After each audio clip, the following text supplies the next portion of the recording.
Baik Bapak Ibu Jemaat Tuhan, kita akan membaca secara bergantian. Laki-laki akan baca sama-sama dengan saya sebagai pemain firman, dan perempuan membaca bagian ayatnya yang ganjil. Saya ulangi, laki-laki baca ayat yang benar dan perempuan membaca bagian ayatnya yang ganjil. Dengan judul atau perikop pembacaan kita, Yesus dimuliakan di atas gunung. Lagi sama-sama ayat 2, 3. 6 hari kemudian Yesus membawa Petrus, Yakobus dan Yohanes, dan bersama-sama dengan mereka yang naik ke gunung yang tinggi. Di situ mereka sendirian. Lalu Yesus berubah-ubah di depan mata mereka.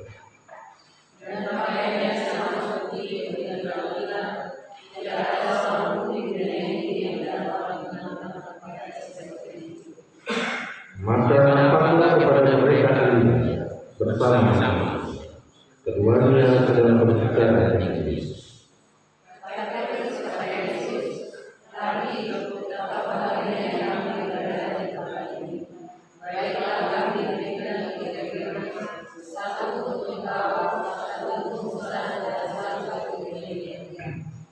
Ia berkata demikian sebab tidak tahu apa yang harus dikatakan, karena mereka sangat ketakutan.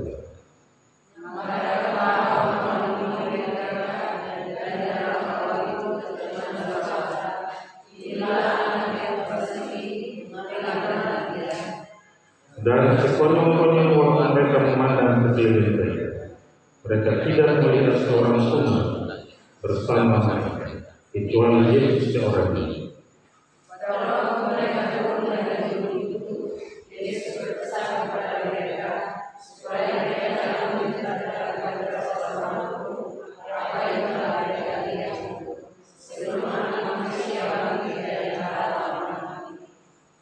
Mereka memegang pesan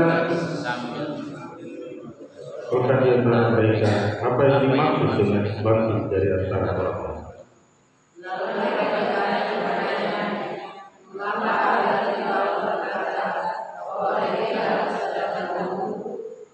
Jawab Yesus, memang Dia akan datang dahulu dan memberikan segala sesuatu. Hanya bagaimanakah dengan yang ada tertulis mengenai Anak Manusia, bahwa Ia akan banyak menderita dan akan dihinakan.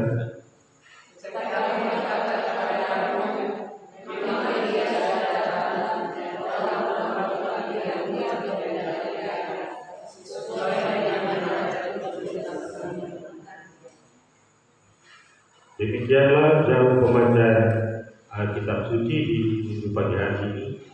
Yang disebut orang yang berbahagia adalah Bapak Ibu Saudara yang tidak saja mendengar, tetapi melihara melakukannya dalam hidupnya tiap-tiap hari. Pujian kepada-Mu ya Kristus untuk selama-lamanya. Haleluya.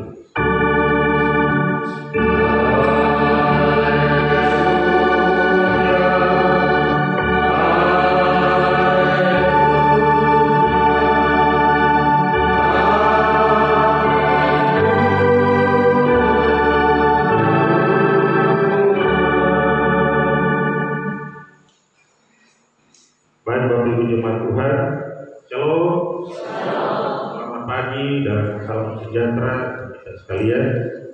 Pagi ini pembacaan kitab suci di dalam Injil Markus pasal 9 ayat 2 sampai 13. Ini tema yang diberikan oleh Sinode DKI, yaitu pemuliaan Yesus.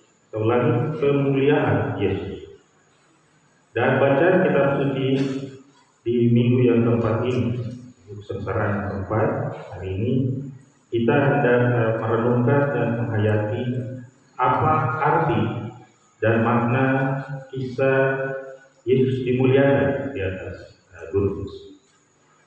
Sebelum kita masuk untuk memahami apa arti dan makna pembacaan ini, kita bagi dalam 3 bagian untuk memudahkan kita melihat hal-hal tertentu yang terjadi di dalam setiap bagian tentang Yesus dimuliakan di atas gunung. Saya bagi tiga. Bagian yang pertama itu terdiri dari ayat 2 sampai dengan ayat ke-6. Bagian ini dia menceritakan situasi yang dilihat oleh ketiga murid, dilihat dan dialami oleh 3 orang murid Yesus yang telah disebutkan di dalam ayat 2, yaitu Petrus, Yakobus, dan Yohanes. Mereka melihat sesuatu yang langka, sesuatu yang barangkali untuk pertama kalinya mereka melihat, di mana Yesus mengalami perubahan, mulai dari rupanya sampai kepada wajahnya berubah menjadi putih dan bersinar. Dan itu bagian atau momen yang pertama itu terjadi transformasi, terjadi perubahan, di mana mereka melihat di depan mata mereka ketika Yesus berdoa di atas gunung. Yesus wajahnya mulai berubah dan pakai menjadi putih dan bersih. Itu bagian yang pertama. Bagian ini memiliki arti siapa sesungguhnya Yesus itu, atau siapa dirinya sebenarnya. Dia adalah sumber terang itu sendiri, sama seperti kata-kata Injil Yohanes bahwa terang itu sudah ada, sudah hadir di tengah-tengah. Firman yang telah menjadi sudah ada di tengah-tengah. Jadi ini dia mau mempertegas bahwa siapa dirinya yang sesungguhnya. Bapak Ibu baca kitab-kitab lain di luar agama Kristen, di luar Alkitab, tidak ada tokohnya yang mengalami hal seperti Yesus, yang menunjukkan identitasnya bahwa dia adalah anak Allah. Dia adalah terang itu sendiri. Muhammad tidak mengalami cahaya. Buddha Gautama itu tidak mengalami cahaya seperti ini. Satu-satunya Tuhan yang menunjukkan identitasnya bahwa dia adalah terang itu sendiri. Itu arti dari perubahan wajah dari Tuhan Yesus. Oleh karena itu makna dari bagian ini menunjukkan siapa dirinya sebenarnya. Bagian yang kedua, dalam bagian yang pertama itu mereka melihat ada 2 tokoh yang muncul. Ada saat Yesus berdoa, yaitu muncullah Elia dan muncullah Nabi Musa. Apakah arti dari kedua tokoh ini muncul? Kalau Musa ini dia mewakili seperti yang Yesus katakan bahwa dia datang bukan untuk merubah hukum Taurat, tapi untuk menyempurnakan hukum Taurat. Ini diwakili zaman Taurat, diwakili oleh figur Musa. Dan yang kedua, Elia. Elia ini mewakili para nabi-nabi. Kelahiran serta kematian dan kebangkitan Kristus itu sudah ribuan tahun dinubuatkan oleh para nabi-nabi. Dan munculnya tokoh Elia di sini mau memberitahukan kepada saudara dan saya bahwa tinggal sedikit lagi nubuat itu akan digenapi. Jauh sebelum Yesus lahir, belum hadir di tengah-tengah dunia, sebelum dia mengalami kematian dan kebangkitan, itu sudah dinubuatkan. Nubuat ini mungkin sinonim yang sama dengan prediksi, sudah direka-reka oleh para nabi-nabi terdahulu, mulai dari pada zamannya Nabi Elia dan sampai dengan Nabi Yeremia, Yesaya, Amos dan Nabi Perjanjian Lama. Dan sebentar lagi nubuat ini akan digenapi. Itu makna dari munculnya kedua tokoh ini yang dilihat oleh ketiga murid Yesus. Dan yang terakhir, ada sesuatu yang diungkapkan oleh Petrus bahwa ketika dia melihat menyaksikan perubahan transformasi tadi oleh 2 tokoh itu, dia merasa sukacita, ada damai. Dan dia hendak mendirikan atau mengenang tempat mendirikan 3 kemah. Jadi katakan kepada Yesus bahwa dia akan mendirikan 3 kemah pertama bagi Yesus, kedua bagi Elia dan Musa, untuk mengenang, dan ada perasaan damai yang dia rasakan. Bapak Ibu, ini artinya bahwa ketika kita benar-benar masuk dalam hadirat Allah, kita secara kasat mata kan tidak mampu melihat Tuhan. Karena tadi pun digambarkan dengan kemuliaan cahaya yang kan itu Bapak Ibu bisa lihat matahari dengan mata kosong. Allah 2 kali lipat sinarnya melampaui matahari. Kalau matahari saja kita tidak sanggup melihat dengan mata kosong, apalagi kita mau melihat identitas Allah kehadiran. Secara mata kita tidak dapat melihat, tapi kita dapat merasakan kehadiran. Dan apa bukti kalau Allah itu hadir? Seperti yang dirasakan oleh ketiga muridnya yang diwakili oleh Petrus, ada rasa damai yang belum pernah Petrus rasakan selama hidup. Ketika orang benar-benar menerima kehadiran Allah dalam hidupnya, itu semua beban-beban, semua pergumulan, semua persoalan itu seolah-olah telah diambil oleh Tuhan. Jadi dalam rasa enteng, dia merasa ada kedamaian. Kita tidak sanggup melihat Allah, tetapi kita bisa merasakan kehadiran. Karena mata kita terlalu lemah, jangankan melihat Allah, melihat matahari saja dengan mata telanjang tidak sanggup. Apalagi Allah yang melampaui sinar matahari, dan seorang pun sanggup melihat. Itulah bagian yang pertama. Ada 3 peristiwa yang terjadi. Yesus mengalami transformasi. Yang kedua, ada 2 tokoh yang muncul, yaitu Elia dan Musa. Dan yang terakhir, bagaimana kehadiran Allah itu dia membawa dampak dalam kehidupan manusia. Kita tidak bisa melihatnya, tapi melalui hadiratnya ada sukacita dan damai sejahtera. Itu bagian yang pertama.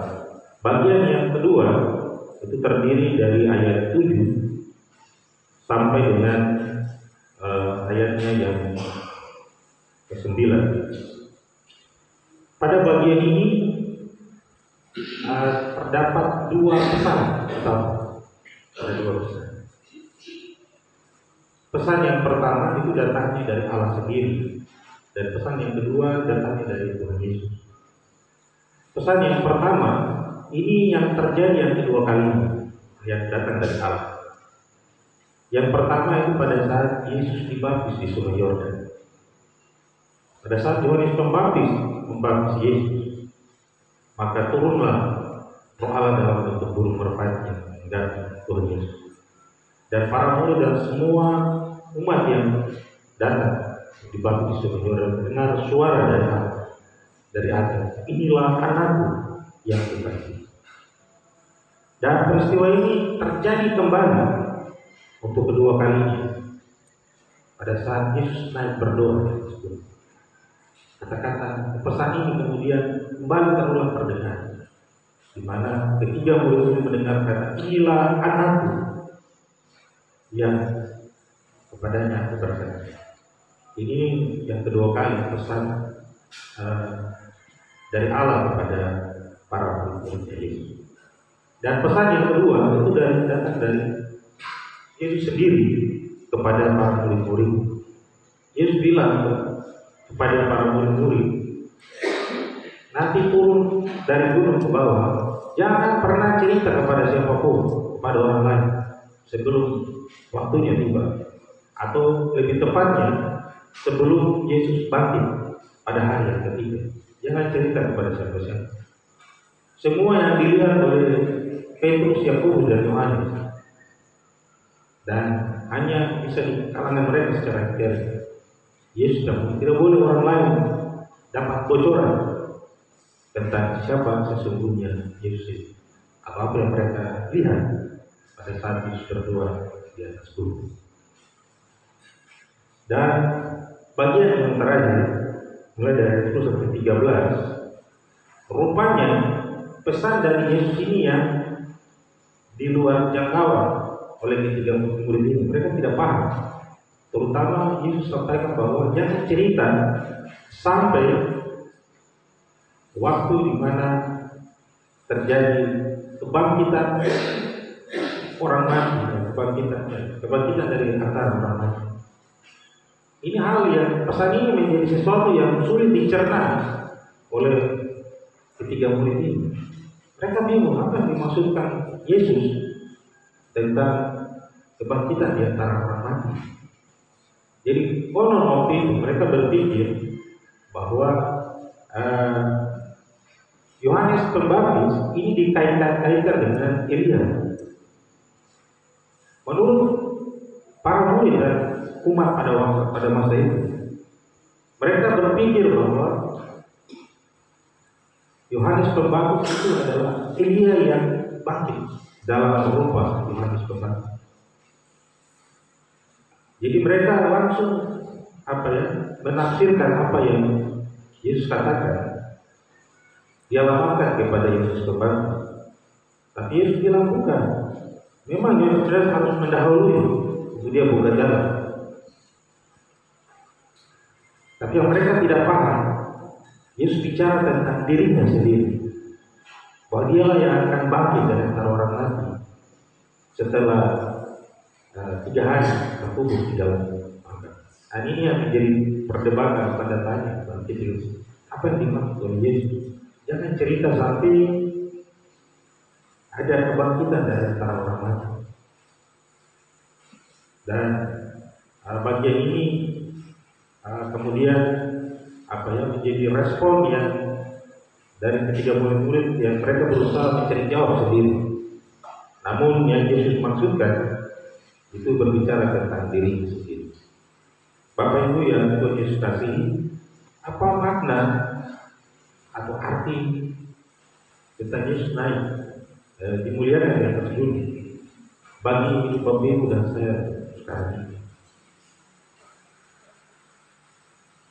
Di sini saya menyampaikan beberapa pesan bahwa kalau kita puji Tuhan, kita memuliakan Tuhan di zona nyaman, di dalam situasi yang tenang-tenang saja, atau kita memuliakan Tuhan karena kita lolos caleg, itu sudah biasa. Itu tidak ada bobotnya, tidak ada isinya. Kalau kita ada dalam keadaan nyaman, kita dalam keadaan sukses, kita ada dalam keadaan baik, lalu kita mengatakan haleluya, Yesus itu baik, itu biasa-biasa. Tidak ada kelebihannya, istimewanya. Tetapi yang masa ini mau menunjukkan kepada saudara dan saya bahwa walaupun kematian ada di depan mata menunggu kita sekalipun, kita tetap tegar, kita tidak beranjak sedikit pun atau goyah, kita tetap memuliakan nama Tuhan. Walaupun Bapak itu tak berdaya di atas raja rumah sakit misalnya, dan sudah divonis tidak ada pertolongan, tapi engkau masih tetap menghayati bahwa Yesus itu baik, dan dari pemberian yang tak berdaya untuk mengatakan haleluya, puji kepada Tuhan. Tidak ada alasan bahwa penderitaan, hidup yang tidak adil, kita dihianati, kita mengalami segala cobaan, lalu kita menghujat Allah, kita jadikan itu sebagai alasan untuk tak lagi percaya kepada-Nya. Jadi tidak selamanya bagian yang kedua, tidak selamanya Bapak Ibu lihat orang yang mengalami kemalangan, musibah, malapetaka, atau Bapak Ibu sendiri mengalami pergumulan yang berat, itu karena Tuhan tidak sayang, atau karena Tuhan marah pada kita, atau Tuhan murka kepada kita. Tidak selamanya. Yesus sudah buat kesalahan. Kita mendengar beberapa waktu yang lalu tentang Ayub. Tidak ada kesalahan yang dia lakukan. Kalau kita itu wajar saja. Kalau kita mengalami penderitaan, kita kena hukuman, kita kena hukum tabur tuai, itu wajar. Karena memang kita banyak buat kesalahan di hadapan Tuhan. Tapi tokoh Ayub dan Yesus ini tidak melakukan satu kesalahan pun. Tapi justru mereka lah yang menanggung, maka mereka lebih menderita dari kita yang banyak buat dosa. Itu artinya bahwa penderitaan, malapetaka yang kita hadapi atau kegagalan-kegagalan yang kita alami itu tidak selamanya berarti bahwa Tuhan tidak sayang kepada kita. Itu bagian yang kedua. Yang ketiga, kalau seandainya pagi ini Bapak Ibu duduk dalam rumah Tuhan, sama seperti itu Salomo, Tuhan tanya dalam mimpi, kau pilih yang mana? Umur panjang, menjadi penguasa seluruh bumi, atau kau mau menjadi orang terkaya, atau panjang umur? Dari tiga itu mana yang kau pilih? Kalau seandainya pagi ini Bapak Ibu ditawarkan, kau pilih yang mana? Senang atau susah? Menderita atau bahagia? Sukacita atau duka cita? Dan dua ini mana yang kau pilih? Pasti kita semua sepakat bahwa kita pasti pilih bahagia. Dan semua sepakat bahwa kita pilih yang senang. Kalau ada yang pilih tidak senang, kan banyak cek dulu. Namanya manusia normal pasti memilih yang sukacita, membawa senang. Tidak ada orang pilih menderita. Dan itulah perbedaannya salib di dalam dunia. Karena salib ini tidak menawarkan apa yang saya dan Bapak Ibu harap-harapkan, kita mintakan, impikan. Semua manusia di bawah pemain merindukan, cita-citakan dapat hidup yang nyaman, bahagia, senang. Kalau perlu jangan kasih ada masalah. Jauhkan saya, aku berdoa kepada Tuhan, jauhkan dari segala macam tantangan, cobaan, luruskan saya jalan. Berapa saya jalan seperti di kampung, rumput yang hijau, air dan sebagainya. Karena tidak ada manusia yang mau mengalami yang namanya kesengsaraan dan penderitaan.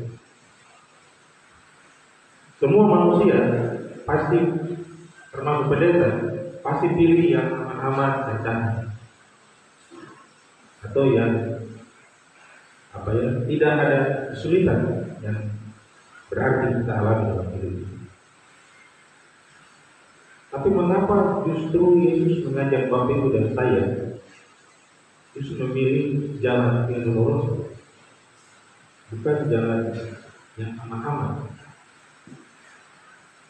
Apakah Tuhan Yesus mengajarkan kita bahwa para pengikutnya dilarang senang atau bahagia? Tidak, Bapak. Apa alasannya sehingga Yesus mengajak mari pikulah salib, nyakal diri dan pikul. Kalau seandainya Tuhan Yesus bilang mari ikut saya, kau akan dapat jabatan setiap bulan gaji pokok 16 juta. Jadi untuk kunjungan ke luar daerah 4 kali dalam setahun 200 juta sana.